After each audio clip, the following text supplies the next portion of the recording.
हाल ही में James Webb space telescope ने दो ऐसे एक्सोप्लैनेट के बारे में बताया है जो कि हमारे सोलर सिस्टम में नहीं पाए जाते, लेकिन हमारे गैलेक्सी यानी मिल्की वे में इनकी उपस्थिति देखी गई है।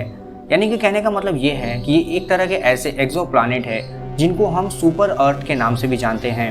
अब आप सोच रहे होंगे कि भला ये सुपर अर्थ क्या होते हैं, तो चलिए शॉर्ट में आपको पहले बता देते हैं। कुछ ऐसे प्लैनेट होते हैं ये जिसको हम एक्सोप्लैनेट भी बोलते हैं, जो कि मास या साइज के मामले में हमारे पृथ्वी से ज़्यादा बड़े होते हैं, लेकिन नेपच्यून से छोटे होते हैं। इस तरह के ग्रह को हम सुपर अर्थ की कैटेगरी में रखते हैं। हमारे गैलेक्सी में इस तरह के दो सुपर अर्थ पाए जाते हैं जिनको जेम्स वेब स्पेस टेलीस्कोप की मदद से देखा और समझा जा सकता है। तो चलिए जानते हैं कि आखिर ये सुपर अर्थ कौन कौन से हैं और उनके बारे में क्या कुछ पता चला है।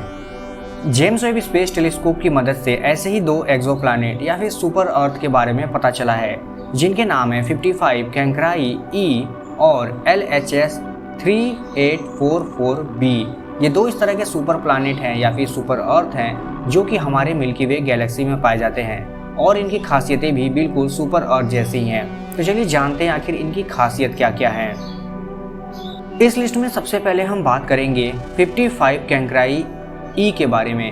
ये एक तरह का ऐसा एक्सोप्लैनेट है या फिर सुपर अर्थ है जिसका अपना एक सूरज है और ये अपने सूरज के चारों ओर लगभग 1.5 मिलियन माइल से भी कम की दूरी से चक्कर लगाता है और इसका जो चक्कर लगाने का टाइम है वो लगभग 18 घंटे से भी कम है।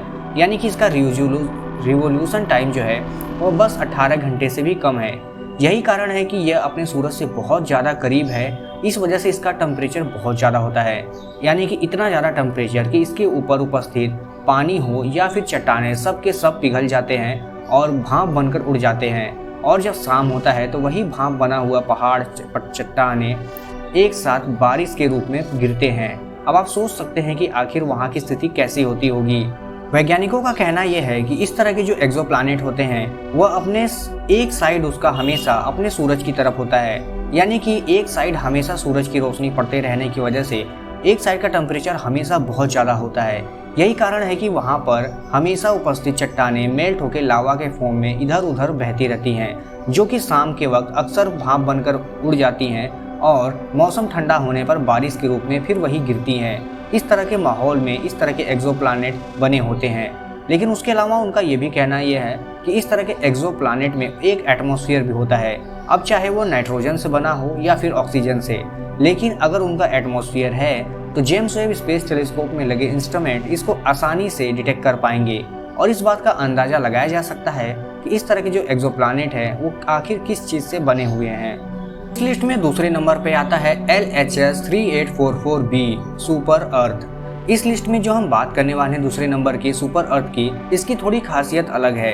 कहने का मतलब ये है कि यह कैंक्राई 55 की तरह तो बिल्कुल भी नहीं है, क्योंकि यह अपने सूरज से भले ही नज़दीकी से चक्कर लगाता हो, लेकिन इसका टेम्परेचर बहुत ज़्यादा नहीं है। कारण ये है कि इसका जो खुद का सूरज है वो साइज में बहुत छोटा है और वो उतना ज़्यादा गर्म नहीं है जितना कि बाकी सूरज हुआ करते हैं। यही कारण है कि ये जो सुपर अर्थ है ये भी अपने आप में काफ़ी ठंडा है। इसका जो चट्टानें हैं या इसके ऊपर पाए जाने वाले मटेरियल हैं वो ज़्यादातर मेल्ट नहीं होते हैं, जैसा कि कैंक्राई के ऊपर होता है। यही कारण है कि ये काफ़ी ठंडा है और माना जाता है कि ये जो बना हुआ इसका जो मिट्टी है और चट्टानें हैं वो बसाल्ट और ग्रेनाइट की बनी हुई है।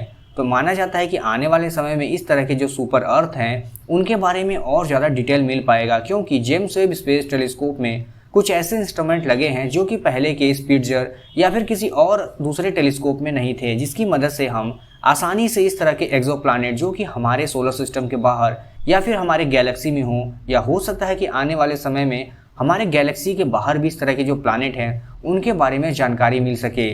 अब आप समझ गए होंगे कि सुपर अर्थ क्या होते हैं और ये हमारे पृथ्वी से कैसे अलग होते हैं। अगर मोटी मोटा में बात करें तो सुपर अर्थ हमारे पृथ्वी जैसे तो बिल्कुल भी नहीं होते हैं, लेकिन अगर उनके मास की बात करें तो हाँ, उनके मास जो होते हैं या साइज वो हमारे पृथ्वी से थोड़े बड़े जरूर हो सकते हैं, लेकिन नेपच्यून से ज़्यादा नहीं।